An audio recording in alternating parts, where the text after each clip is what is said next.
Salve, queridos! A ressurreição de Cristo é o tema mais importante de toda a teologia cristã.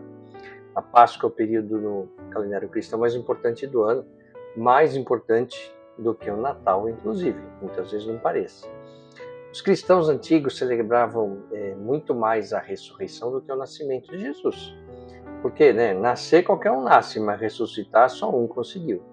Mas por que é tão importante? São inúmeros os motivos. Primeiro, que Jesus era divino, mas era humano também, de carne e osso, assim como eu e você. Ele sentia fome, sono, cansaço, foi morto na cruz e ressuscitou dos mortos. E ao contrário de outras religiões, o cristianismo está fundamentado na existência e na ressurreição de Cristo. Por exemplo, se você falar para um hindu que Brahma, Vishnu, Shiva, que não existiram, você não vai mudar muito a fé dele, não vai mudar quase nada. Porque o hinduísmo não está baseado na existência física de seus deuses. Já no cristianismo, se ficar provado que Jesus não existiu e não ressuscitou, toda a fé desmorona. As pessoas não tiveram seus pecados perdoados e não há vida eterna prometida por Cristo. Infelizmente, tudo indica que estamos longe disso. É importante também dizer que as provas de sua existência e ressurreição são inúmeras, mesmo que algumas pessoas não acreditem, e tudo bem com isso também. Então vamos analisar a questão da ressurreição, a sua perspectiva lógica, que eu sempre recomendo que você faça. Se um dia você ouvir alguém dizer que você deve acreditar no que diz a Bíblia e pronto, se afaste dessa pessoa. Esse não é um caminho. O próprio Cristo recomendou que a gente procure saber, para que a gente não acredite cegamente, tá certo? Então vamos a algumas teorias. Primeiro, a respeito da ressurreição de Cristo. Bom, uma teoria é, os romanos esconderam o corpo de Jesus. Bom, para que a gente possa compreender o Novo Testamento, é fundamental conhecermos a história do período. Isso vale para o Antigo também, mas aqui é fundamental.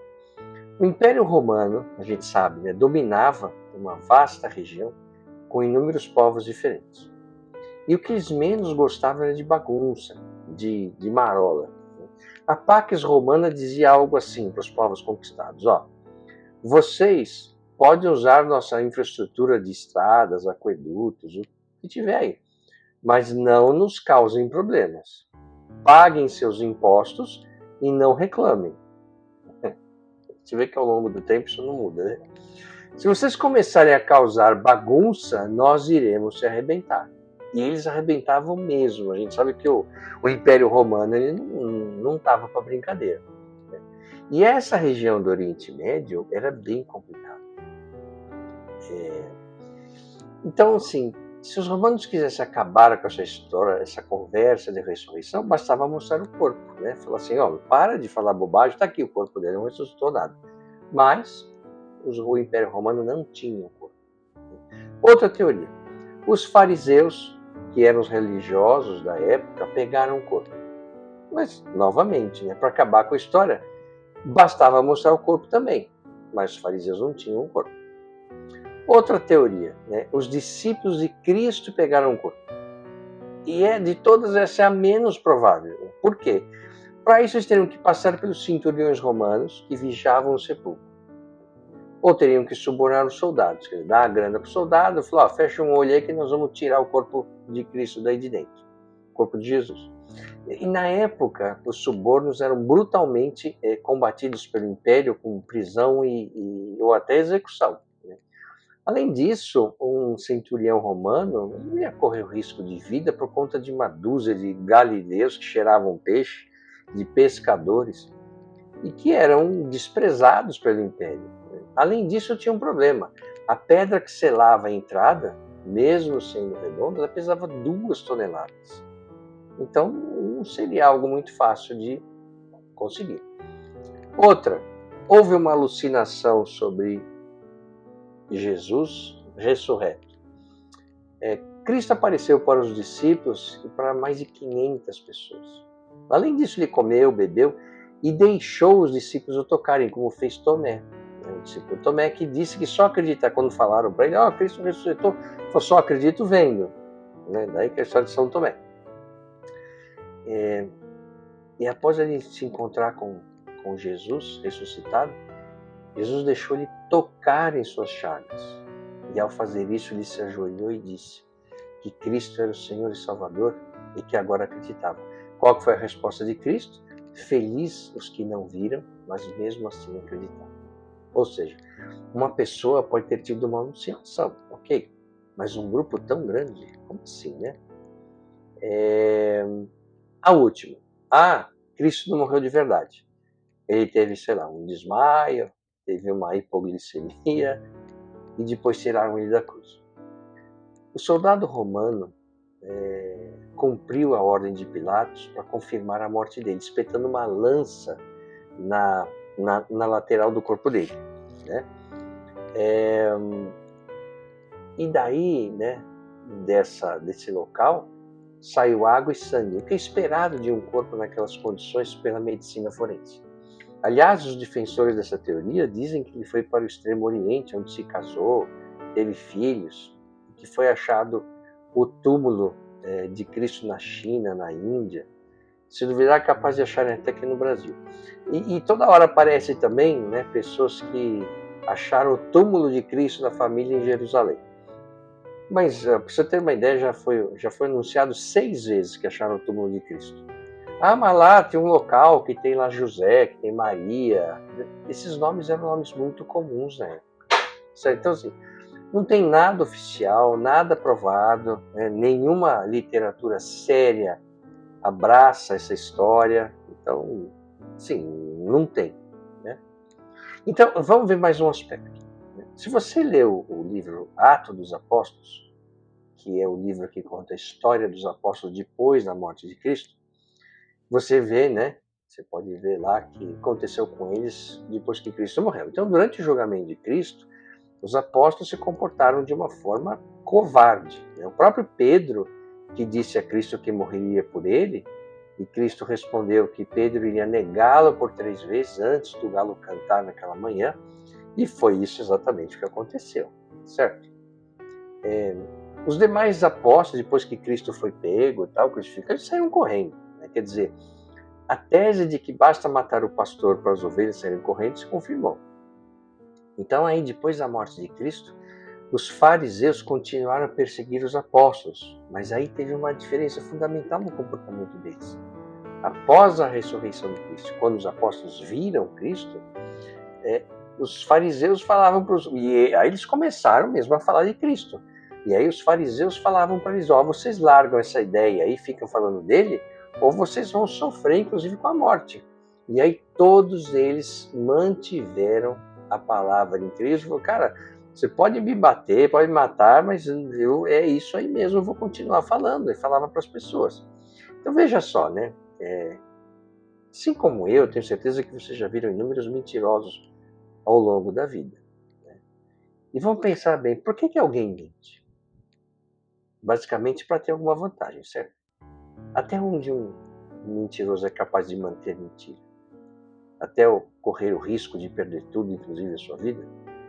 Alguém seria disposto a morrer por uma mentira? Então vamos lá, o cara mente para ter uma vantagem. A partir do momento que essa vantagem acaba, por que ele manteria a mentira? Não é? Então, a ressurreição de Cristo é o evento central do cristianismo, né? Como a gente sabe, e representa a vitória definitiva sobre o pecado e a morte. Sem a ressurreição, a fé cristã seria vazia, como afirmou o apóstolo Paulo em 1 Coríntios, no capítulo 15. Ele diz, abre aspas, e se Cristo não ressuscitou, é vã a nossa fé, e ainda permaneceis nos vossos pecados. Então, fecha aspas. O significado da ressurreição vai muito além do evento histórico. Ele tem implicações teológicas profundas e transformações práticas na vida dos cristãos. A ressurreição de Jesus é a prova definitiva de que ele é sim o Filho de Deus. No livro de Paulo, Romanos, capítulo 1, versículo 4, Paulo afirma que Jesus foi declarado Filho de Deus com poder, segundo o Espírito de Santidade, pela ressurreição dos mortos. Veja, nenhum outro líder religioso na história ressuscitou dos mortos. o que distingue Jesus de todos os outros. A ressurreição confirma que tudo o que Jesus diz sobre si mesmo é verdadeiro, incluindo sua afirmação de ser o caminho, a verdade e a vida, como está no livro de João, no capítulo 14. Então, a morte de Jesus na cruz foi o sacrifício necessário para a redenção dos pecados da humanidade. Portanto, a ressurreição foi a confirmação de que o sacrifício foi aceito por Deus. Mais uma vez, na carta de Paulo aos Romanos, no capítulo 4, Paulo diz que Jesus foi entregue pelos nossos pecados e ressuscitou para a nossa justificação. Sem a ressurreição não haveria esperança de vida eterna, pois a morte ainda reinaria sobre a humanidade. Então Jesus prometeu aos seus seguidores que eles também ressuscitariam e teriam vida eterna. No livro de João, no capítulo 11, ele diz: Eu sou a ressurreição e a vida. Quem crê em mim, ainda que esteja morto, viverá. E todo aquele que vive e crê em mim, nunca morrerá. Então, a ressurreição de Jesus é uma garantia de que todos os crentes também serão ressuscitados no final dos tempos para viver eternamente com Deus. Como a gente sabe, né, o pecado entrou no mundo por meio de Adão, quando desobedece a Deus, e é expulso do paraíso, e essa desobediência acabou trazendo a morte como consequência. Né? De novo, mais uma vez, na carta de Paulo aos Romanos, no capítulo 5, ele diz o seguinte: No entanto, Jesus, o segundo Adão, então a humanidade caiu por um homem e se levantou por meio de outro homem, que é Jesus. Então esse segundo Adão trouxe a redenção e a vida eterna através de sua ressurreição. Na carta de Paulo aos Coríntios, 1 Coríntios, capítulo 15, Paulo diz: Tragada foi a morte na vitória. Onde está, ó morte, o teu aguilhão? Onde está, ó inferno, tua vitória? A ressurreição de Cristo removeu o poder final do pecado e da morte sobre a humanidade. Então, a ressurreição de Cristo também significa uma nova vida para aqueles que creem nele. Paulo ensina na carta de Paulo aos Romanos, capítulo 6, Fomos, pois, sepultados com ele na morte pelo batismo. E essa frase é muito importante. Quando ele diz que, pois, fomos sepultados com ele na morte pelo batismo, significa que nós morremos junto com ele, com Cristo, para renascer e para viver uma nova vida. Eu vou fazer um vídeo aqui sobre a Páscoa e eu vou explicar em mais detalhes essa frase que é fundamental. Né?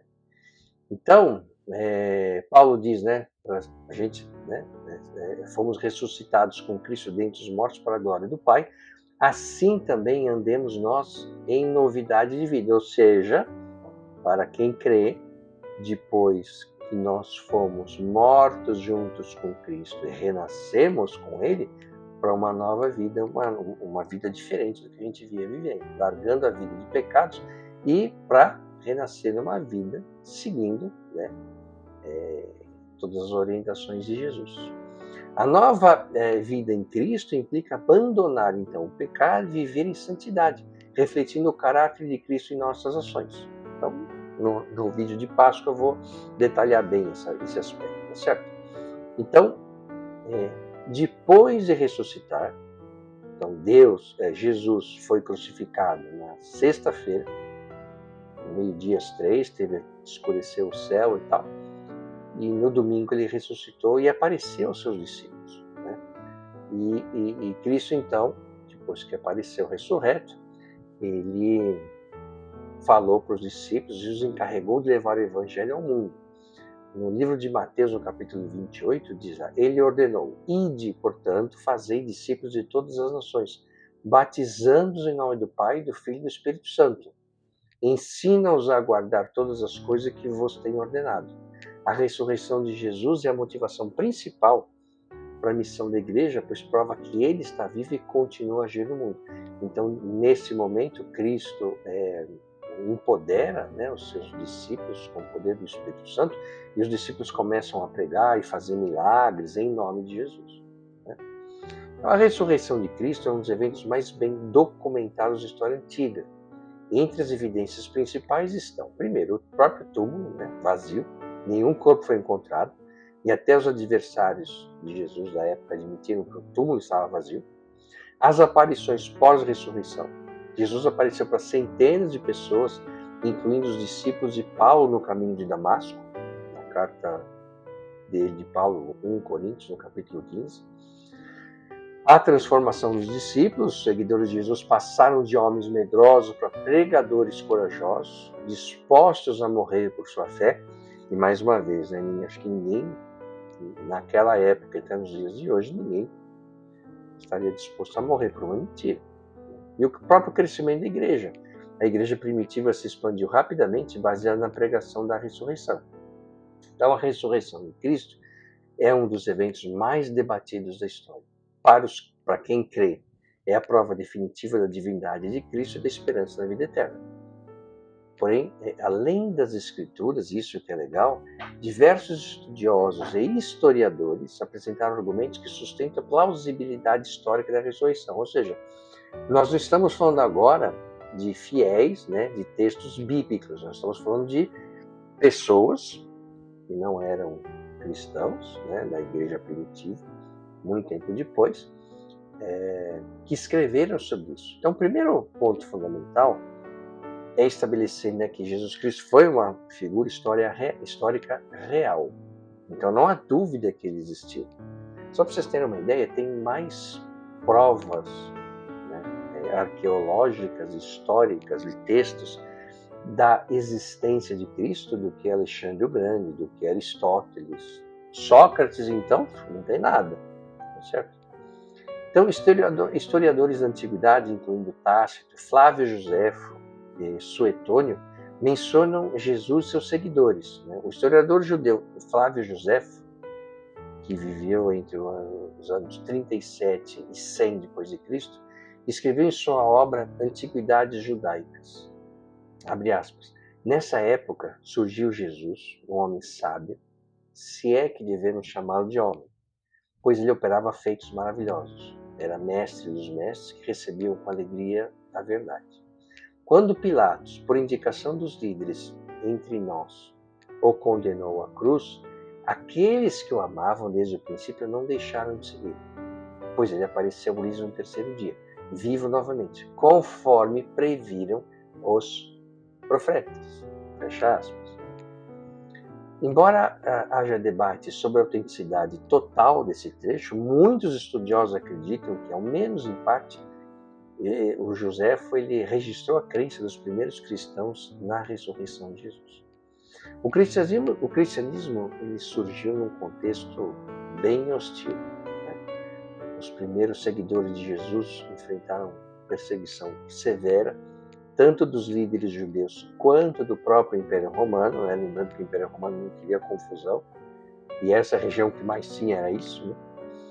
O fato de que tantos estavam dispostos a morrer por sua crença na ressurreição levanta questões importantes.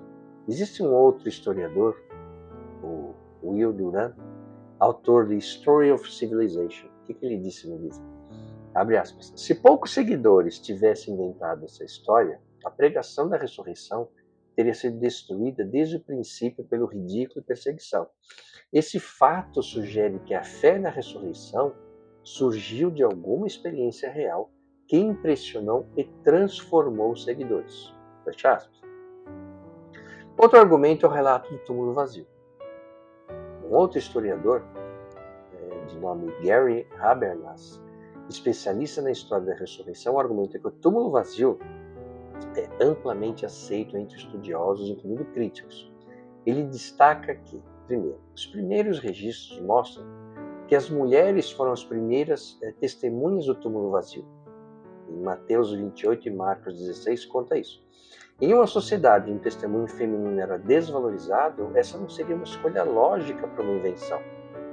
O historiador, Michael Grant, afirma que a evidência do túmulo vazio deve ser considerada histórica, pois os oponentes de Jesus nunca puderam apresentar seu corpo para refutar a pregação cristã. Então, como eu falei, tanto o Império Romano quanto os fariseus, falaram, cara, está vazio, cadê o corpo? Ninguém acha o corpo. Então, os relatos de aparições de Jesus ressuscitado são diversos, incluem, primeiro, testemunhos individuais, como de Pedro, de Paulo e Tomé, aparições a grupos pequenos, como os discípulos no caminho de Emaús, e aparições a grandes grupos, como mais de 500 pessoas mencionadas na carta de Paulo aos Coríntios, no capítulo 15. Existe um outro estudioso, N.T. Wright, no livro The Resurrection of the Son of God, ele argumenta que a melhor explicação para a revolução que aconteceu no cristianismo primitivo é que os primeiros seguidores de Jesus realmente acreditavam que ele ressuscitou fisicamente dentre os mortos. Nenhuma outra explicação faz jus às evidências. E outro fator que merece destaque é a expansão do cristianismo. Então, em menos de 300 anos, a fé cristã se tornou a religião oficial do Império Romano, mesmo sendo inicialmente perseguida. Outro historiador, Rodney Stark, ele argumenta que a ressurreição é uma das razões principais para o crescimento tão rápido do cristianismo. Os apóstolos que fugiram durante a crucificação de Jesus se tornaram pregadores destemidos da ressurreição. O próprio Pedro, né, a gente sabe, negou Jesus 3 vezes porque estava com medo, né, de ter algum problema. Jesus estava sendo preso. Depois de vê-lo ressurreto, ele tornou-se um líder valente da igreja primitiva. Tiago, um dos irmãos de Jesus, inicialmente cético, tornou-se um líder da igreja em Jerusalém. E Paulo de Tarso, como a gente sabe, que era perseguidor dos cristãos, tem um vídeo dele aqui no canal, ele teve uma conversão radical após afirmar ter visto o Cristo ressuscitado. Você vê isso no livro de Atos dos Apóstolos, no capítulo 9. Existe um outro seguidor, também então, assim, todos esses exemplos aqui não são textos bíblicos, um tal de E.P. Sanders. Ele escreve, abre aspas, o comportamento dos apóstolos é um dos grandes argumentos para a realidade da ressurreição. Algo extraordinário aconteceu para transformar essas pessoas de forma tão radical. Isso está no livro que ele escreveu, The Historical Figure of Jesus.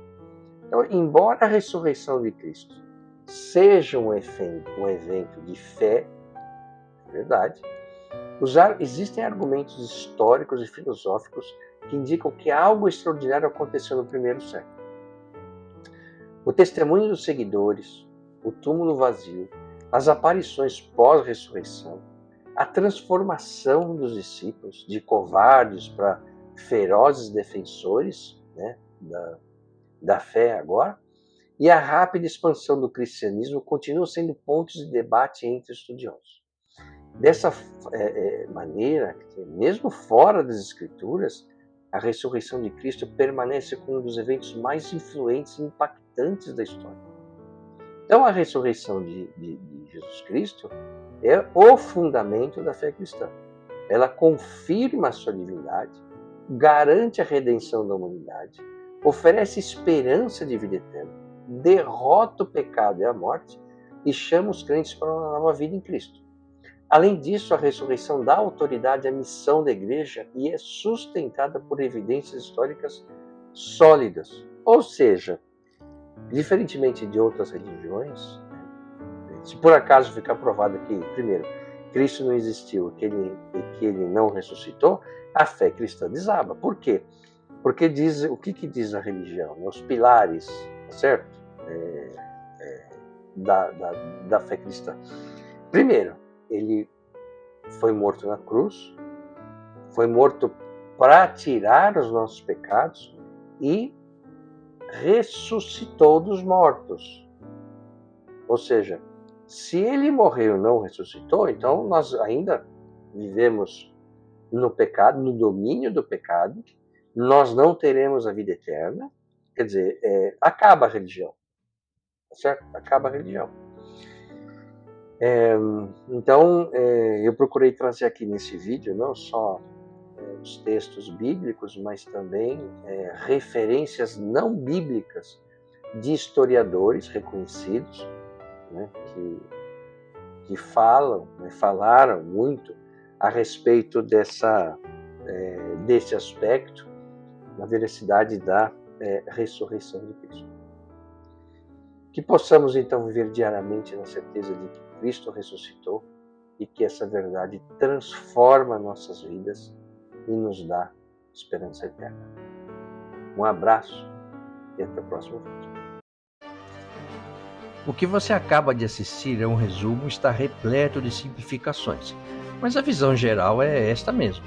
Agora, se você quiser saber como de fato tudo aconteceu, aí você vai ter que ler a Bíblia.